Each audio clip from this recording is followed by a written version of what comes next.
Hello, and thanks for tuning in and watching this video. Today we're going to be talking about downsizing your home. So if you have a home and your kids are gone, they're off to college, and you're ready to downsize and start traveling a little bit, buy that RV and start your cross-country trips, here are some things to think about. So please like and subscribe for more information as far as real estate is concerned. So let's get into the video. So downsizing, yes. So I have a large number of clients currently that are downsizing. So I'm running into this a lot where they're going from a 5 or a 4 bedroom down to just a ranch, 2 or 3 bedroom. A lot of them are even just selling altogether and moving to Florida.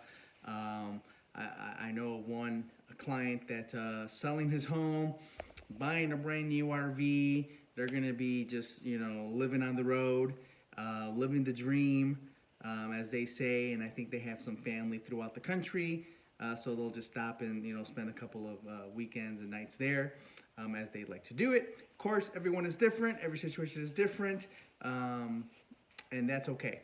But downsizing, so one of the most important things is obviously finding out from you, how are you buying the second home, right? Or your next home? Are you buying it cash? Are you financing it? Do you have to sell your current home in order to buy the other home? So very important to figure that part out first, only because we need to know how to structure the deal, and we need to know the lender, if there's a lender involved, there's no lender involved. Are you buying contingent? Are you selling contingent, right? Are you finding something? Ideally, in a perfect world, you like to be able to be in a position where you could buy something first, then move slowly, and then sell the home. Ideally, that's the ideal scenario. That way you're not rushed, under pressure, under the gun, with time frames and dates on you have to be out of the house because it's sold, right? So ideally, again, being able to buy the downsize home and then sell your current home later, that's an ideal situation if financially you can make that work. So again, very important to find out, how are you buying this second home? So we could have a conversation about that, or please have a conversation with your realtor about that, because that is, I would say, one of the biggest downfalls that I see when someone is trying to downsize. They're not prepared to make the move, as far as, I should say it like this. The more likely scenario is that you need to sell your current home in order to buy the other home. And that comes with complications because of the way the market is set up. Number one, purchases based on contingency are far and farther few between. Like, it's just not a thing anymore as much as it was 5, 6, 7, 8 years ago. So basically what you're saying is, hey, Mr. Seller, I'll buy your home only if I can sell my home. So what's going to happen is they're probably going to put you on a first contingency, which then just means that if a second buyer comes and gives them a full, a solid offer to purchase their home, they're going to give you 24 hours to remove your contingency, and or you're out and they're going to sell the house to someone else. That's not the position you want to be in, right? So again, we need to look for, ideally, if you could buy a home, the second home, non-contingent, right? Can we do that financially? Do you have the financial means to do that? Will the lender be able to assist you in doing that? Everything changes once you sell your home, right? If you have your home and you have enough equity in there, and you're getting a loan for, let's just say, 3 or 4 months, just so all the paperwork could cycle through, then great. I've had clients do that before. They finance a small down payment, they have the affordability, they buy the house, they move slowly. 2 months later, they sell the other house, and they're done. And then they get all that money from the equity from the house that they sold and pay off the other loan. I mean, it's just moving money around a little bit in different ways. That's not everyone's situation. So again, speak with your lender, speak with your realtor, find out what are the best options for you to make this downsize happen.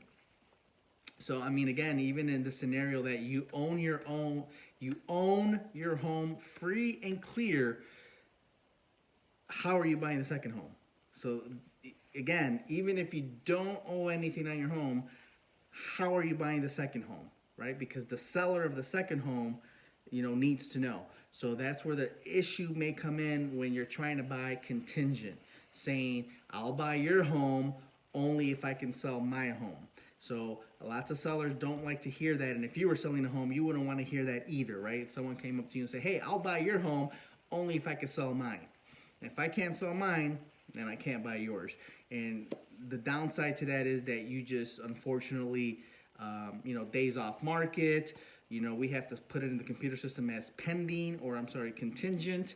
And then that steers away a lot of potential buyers because they see a contingent and they're just like, forget it. I'm just gonna move on and look at something else that's not contingent.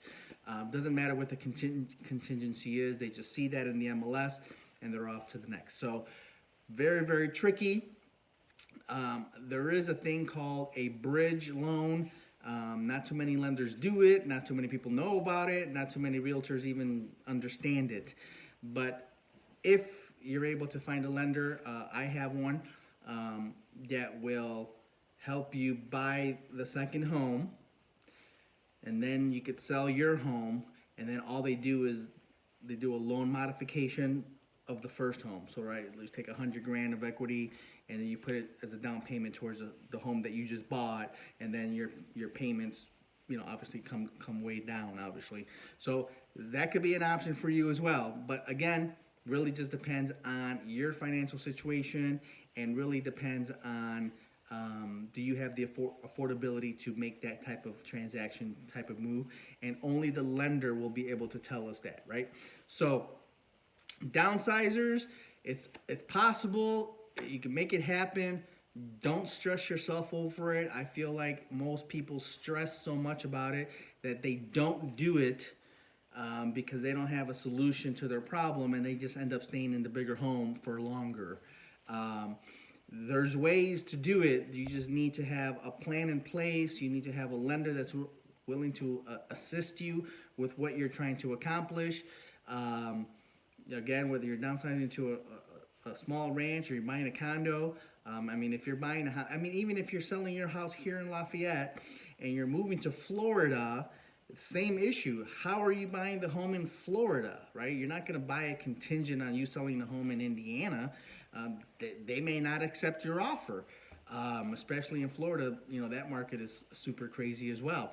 So maybe a bridge loan option would be ideal for you, right? You buy the home, minimum down payment, etc. You secure the home, you buy the home, you close the home, you move everything that you're going to move, and then you sell the home here in Indiana, take those proceeds and apply them towards the new home that you just purchased in Florida, right? So a couple of options. I'm sorry if I'm throwing a lot at you, but I guess I'm trying to help you understand that there could be some options for you based on having a conversation with your realtor, your lender, and seeing how those options work in your favor for you to downsize, right?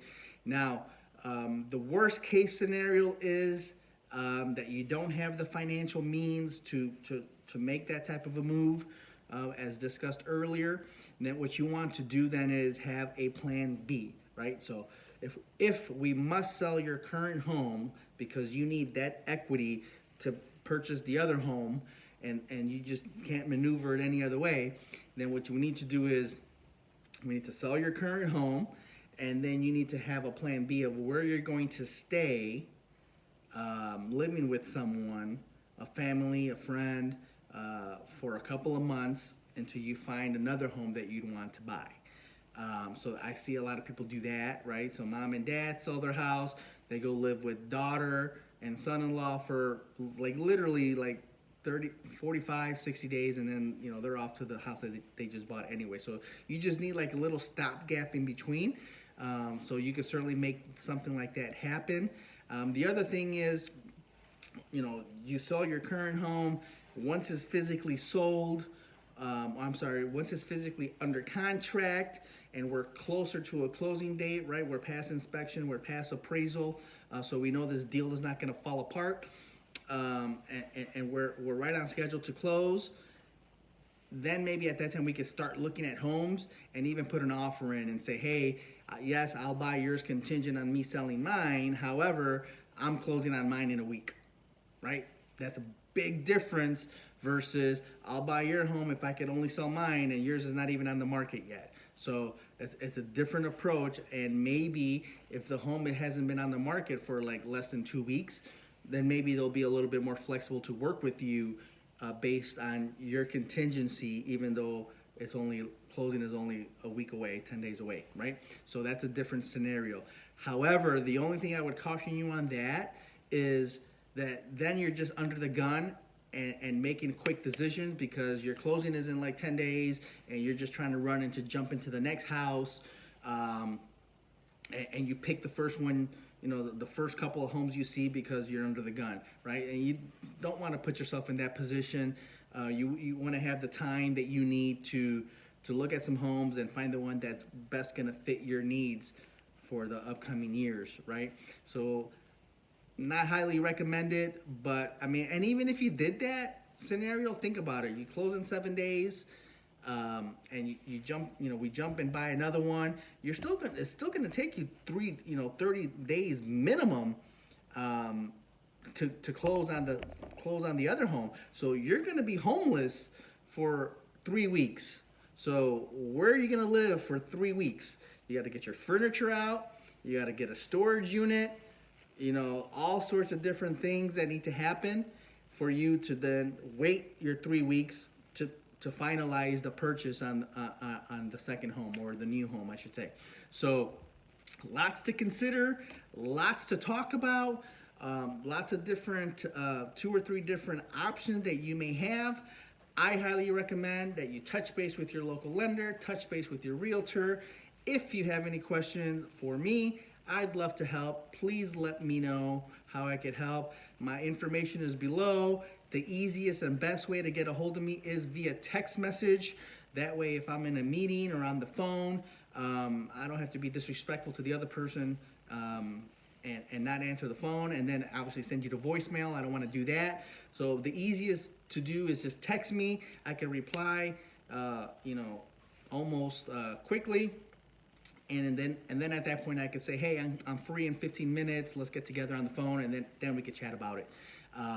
Other than that, I hope you found a lot of this information helpful. I apologize. I know it's a lot, but I really just wanted to touch base on downsizers because I feel like I'm working with a handful of them right now, and like literally all of them are in a different scenario of how we need to approach it to help them accomplish their real estate goal and what they're trying to do long term. So there's options for you. Find out what they are so that you could make an educated decision when the time comes. Please like and subscribe. My name is Alex. Till next time.